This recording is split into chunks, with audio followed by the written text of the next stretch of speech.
Mister বিস্টের আসল নাম হল জিমি ডোনাল্ডসন। তিনি জন্মগ্রহণ করেন 7 মে 1998 সালে আমেরিকার ক্যানসাস শহরে। ছোটবেলা থেকেই জিমি একটু আলাদা ছিল। সে অন্য বাচ্চাদের মতো শুধু খেলাধুলা করত না, তার খুব ইচ্ছে ছিল ইন্টারনেটে বড় কিছু করার। মাত্র 13 বছর বয়সে সে ইউটিউব চ্যানেল খুলে। তখন তার চ্যানেলের নাম ছিল মিস্টার বিস্ট 6000। প্রথম দিকে তার ভিডিওতে খুব কম ভিউ আসতো, কখনো 100 ভিউও হতো না। অনেক বছর ধরে সে ভিডিও বানিয়েও সফল হতে পারেনি। বন্ধু বান্ধব অনেকেই বলতো ইউটিউব করে কিছু হবে না, কিন্তু জিমি হাল ছাড়েনি।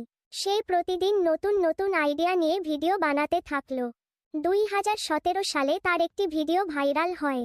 সেই ভিডিওতে সে 1 থেকে 1 লাখ পর্যন্ত গুনেছিল। ভিডিওটি লক্ষ লক্ষ মানুষ দেখল। তারপর থেকে তার চ্যানেল দ্রুত বড় হতে শুরু করে। আজ মিস্টার বিস্ট পৃথিবীর সবচেয়ে বড় ইউটিউবারদের একজন। তার ভিডিওতে থাকে বড় বড় চ্যালেঞ্জ, মানুষের সাহায্য করা, লাখ লাখ টাকা দান করা।